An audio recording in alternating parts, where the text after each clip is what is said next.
ನಮಸ್ಕಾರ. ಕ್ರಾಂತಿಭೂಮಿ world thinkers ನಲ್ಲಿ ಸ್ವಾಗತ. ನಾನು ಪೂಜಾ ಎಸ್ಪಿ. ಬೀದರ್ ಜಿಲ್ಲಾ ಕನ್ನಡ ಸಾಹಿತ್ಯ ಪರಿಷತ್ತಿನಿಂದ ಬೀದರ್ ನಗರದ ಜಿಲ್ಲಾ ರಂಗಮಂದಿರದಲ್ಲಿ ಶೈಕ್ಷಣಿಕ ಪ್ರಥಮ ಸಮ್ಮೇಳನ ನಡೆಯಿತು. ಶ್ರೀಮತಿ ಪೂರ್ಣಿಮಾ ಜಾರ್ಜ್ ಅವರ ಸರ್ವಾಧ್ಯಕ್ಷರ ಅಧ್ಯಕ್ಷತೆಯಲ್ಲಿ ನಡೆದ ಸಮಾರಂಭದಲ್ಲಿ ಅರಣ್ಯ ಮತ್ತು ಬೀದರ್ ಜಿಲ್ಲಾ ಉಸ್ತುವಾರಿ ಸಚಿವ ಈಶ್ವರ್ ಭೀಮಣ್ಣ ಖಂಡ್ರೆ ಅವರು ಹೇಳಿದ್ದೇನು, ಕನ್ನಡ ನಾಡು ನುಡಿ ಜಲ ಸಂರಕ್ಷಣೆ, ಕನ್ನಡ ಭಾಷೆಯ ಶಾಲೆಗಳ ಬಗ್ಗೆ ಅಪ್ರತಿಮ ಕನ್ನಡದ ಕಟ್ಟಾಳುವಾಗಿ ದುಡಿಯುವಂತೆ ಕನ್ನಡದ ಈಶ್ವರ್ ಖಂಡ್ರೆ ಅವರ ಮಾತುಗಳನ್ನು ಕೇಳೋಣ ಬನ್ನಿ. ಏನು ಹೇಳಿದ್ದಾರೆ ಅಂತ ವಿಶೇಷವಾದಂತಹ ಮಾಹಿತಿ ನೀಡಿದ್ದಾರೆ.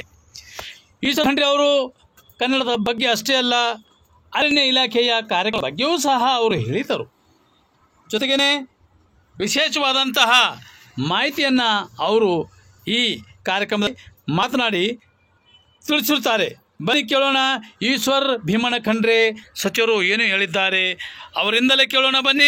ಕನ್ನಡ ನಾಡು ನುಡಿ ಜಲ ಸಂರಕ್ಷಣೆ ಬಗ್ಗೆ ಕರ್ನಾಟಕ ಬೆಳೆದರೆ, ಕನ್ನಡಿಗರು ಬೆಳೆದರೆ ಇವತ್ತು ಕನ್ನಡ ಉಳಿತದೆ, ಬೆಳೀತದೆ. ಹೀಗಾಗಿ ಕನ್ನಡ ಉಳಿಸಬೇಕು, ಕನ್ನಡ ಬೆಳೆಸಬೇಕು ಅಂತ ಹೇಳಿದರೆ ಕರ್ನಾಟಕ ಬೆಳಿಬೇಕು, ಅಭಿವೃದ್ಧಿ ಆಗಬೇಕು, ಕರ್ನಾಟಕ ರಾಜ್ಯದ ಜನ ಬೆಳಿಬೇಕು. ಅಂದರೆ ಮಾತೃಭಾಷೆನೂ ಅದೇ ರೀತಿಯಲ್ಲಿ ಬೆಳೀತದೆ. ಆ ನಿಟ್ಟಿನಲ್ಲಿ ನಾವೆಲ್ಲರೂ ಸ್ವಾಭಿಮಾನಿಗಳಾಗೋಣ, ಮಾತೃಭಾಷೆ ಬಗ್ಗೆ ಗೌರವ ಇಟ್ಕೊಳ್ಳೋಣ, ಅನ್ಯ ಭಾಷೆ ಬಗ್ಗೆ ದುರಭಿಮಾನ ಬೇಡ.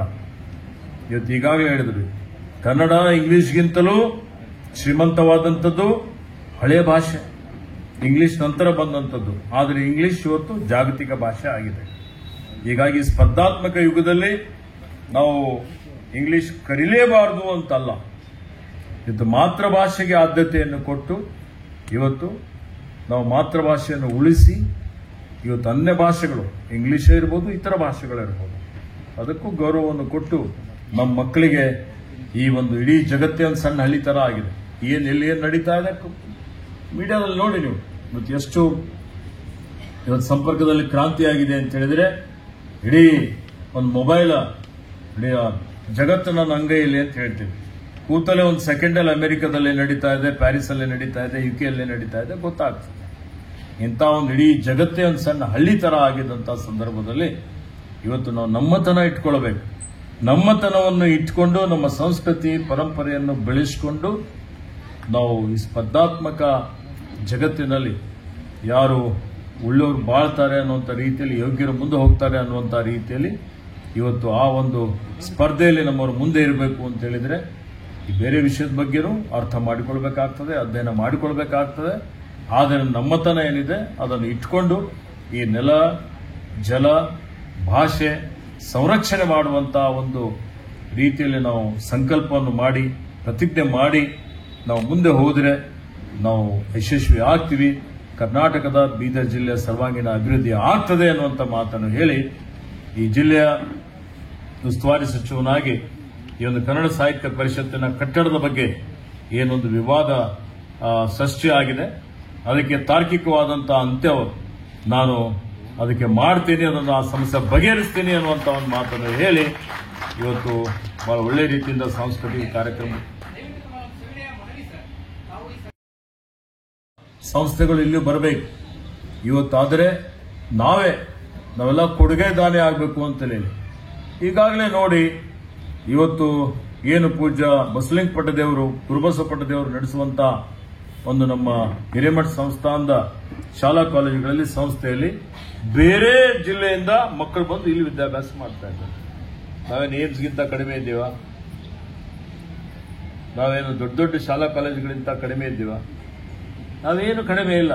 ಜ್ಞಾನಸುಧಾದಲ್ಲೂ ನೀವೇ ಹೇಳಿದ್ದೀರಿ, ಬೇರೆ ಬೇರೆ ಭಾಗದಿಂದ ವಿದ್ಯಾರ್ಥಿಗಳು ಬಂದು ಇಲ್ಲಿ ಕಲಿತಾ ಇದ್ದಾರೆ. ಇವತ್ತು ಆ ನಿಟ್ಟಿನಲ್ಲಿ ಪ್ರಯತ್ನ ಮಾಡೋಣ, ಇನ್ನೂ ದೊಡ್ಡ ದೊಡ್ಡ ಸಂಸ್ಥೆಗಳು ಇಲ್ಲಿ ಪ್ರಾರಂಭ ಮಾಡಲಿಕ್ಕೆ.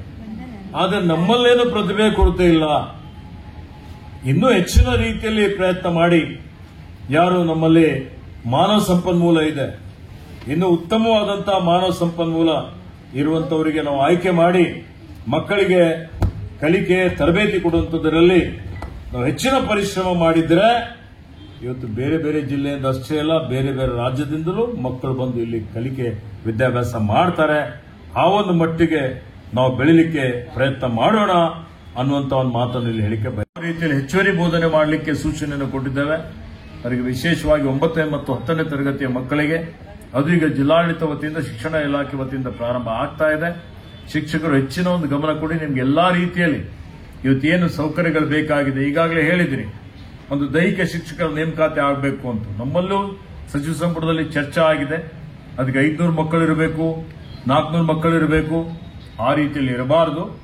ಇವತ್ತು ಒಂದು ಶಾಲೆಯಲ್ಲಿ ಕನಿಷ್ಠ ಇವತ್ತು 150 ಮಕ್ಕಳಿದ್ರು, ಒಂದರಿಂದ 8ನೇ ತರಗತಿಯವರೆಗೆ ಇತ್ತು ಅಂತ ಹೇಳಿದ್ರೆ ಸುಮಾರು 100 ಮಕ್ಕಳಿರ್ತಾರೆ.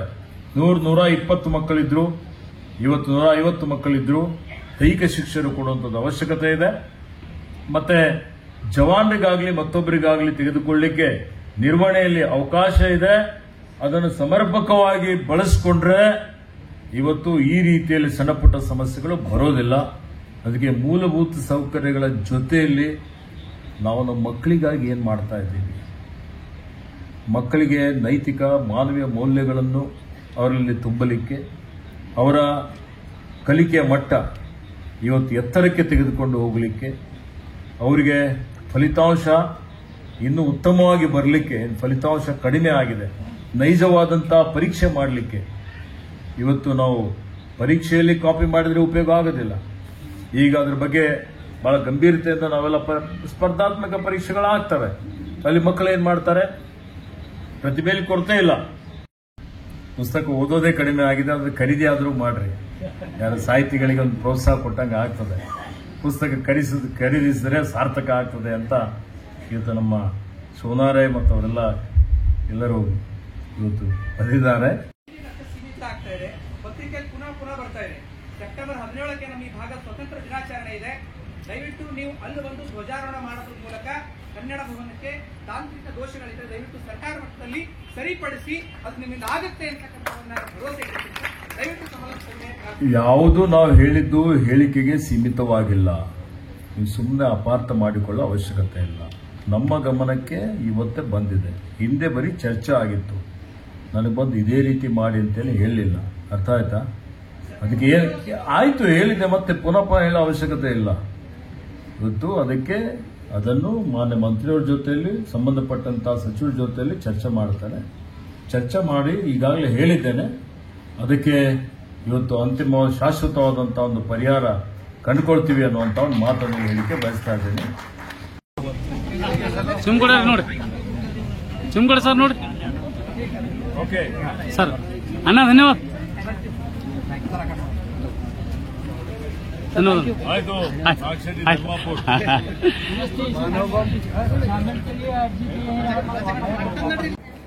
ನಾನು ಇವತ್ತು ಬೀದರ್ ಜಿಲ್ಲೆಯ ಗ್ಯಾರಂಟಿ ಅನುಷ್ಠಾನ ಸಮಿತಿಯ ರಿವ್ಯೂ ಮೀಟಿಂಗ್ ಅನ್ನು, ಪರಿಶೀಲನಾ ಸಭೆಯನ್ನ, ಜಿಲ್ಲಾ ಪರಿಶೀಲನಾ ಸಭೆಯನ್ನ ಬೀದರ್ ಜಿಲ್ಲೆಯ ಜಿಲ್ಲಾಧಿಕಾರಿಗಳು, ನಮ್ಮ ಜಿಲ್ಲಾಧ್ಯಕ್ಷರು, ಉಪಾಧ್ಯಕ್ಷರುಗಳು, ಜಿಲ್ಲಾ ಸದಸ್ಯರು, ತಾಲೂಕು ಅಧ್ಯಕ್ಷರು, ತಾಲೂಕು ಸದಸ್ಯರು, ಬೀದರ್ ಜಿಲ್ಲೆಯ ಸಿಇಒ ಸಾಹೇಬರು ಮತ್ತು ಸಂಬಂಧಪಟ್ಟ ಅಧಿಕಾರಿಗಳೊಡನೆ ಬಹಳ ವಿಸ್ತಾರವಾಗಿ ನಾವು ಈ ಒಂದು ಸಭೆಯನ್ನ ನಡೆಸಿತು. ಸಭೆಯ ನಂತರ ನಾನು ನಮ್ಮ 5 ಗ್ಯಾರಂಟಿಗಳ ವಿವಿಧ ಫಲಾನುಭವಿಗಳೊಡನೆ ಸಂವಾದ ಕಾರ್ಯಕ್ರಮವನ್ನು ಕೂಡ ಮಾಡಿದೆ. ಬೀದರ್ ಜಿಲ್ಲೆಯಲ್ಲಿ ನಮ್ಮ ಸರ್ಕಾರದ ಈ ಮಹತ್ವಾಕಾಂಕ್ಷಿ 5 ಗ್ಯಾರಂಟಿಗಳು ಒಂದು ಸಾಮಾಜಿಕ ಚಿಂತನೆಯನ್ನು, ಸಾಮಾಜಿಕ ವಿಚಾರವನ್ನ ಇಟ್ಕೊಂಡು ನಮ್ಮ ಮಾನ್ಯ ಮುಖ್ಯಮಂತ್ರಿಗಳು, ಉಪಮುಖ್ಯಮಂತ್ರಿಗಳು ಮತ್ತು ನಮ್ಮ ಸರ್ಕಾರ ಈ ಏನು ಕಾರ್ಯಕ್ರಮಗಳು ಕೊಟ್ಟಿದ್ದೇವೆ, ಈ 5 ಗ್ಯಾರಂಟಿಗಳು ಏನು ನಾವು ಕೊಟ್ಟಿದ್ದೇವೆ, ಇದು ಇವತ್ತಿನ ವಾರ್ತಾ ಸಂಚಿಕೆ ಇಲ್ಲಿಗೆ ಮುಕ್ತಾಯವಾಗುತ್ತದೆ. ನಾಳೆ ಮತ್ತೆ ಭೇಟಿಯಾಗೋಣ ಇನ್ನಷ್ಟು ಹೊಸ ವಿಷಯಗಳೊಂದಿಗೆ. ನಾನು ಪೂಜಾ, ವಂದನೆಗಳು.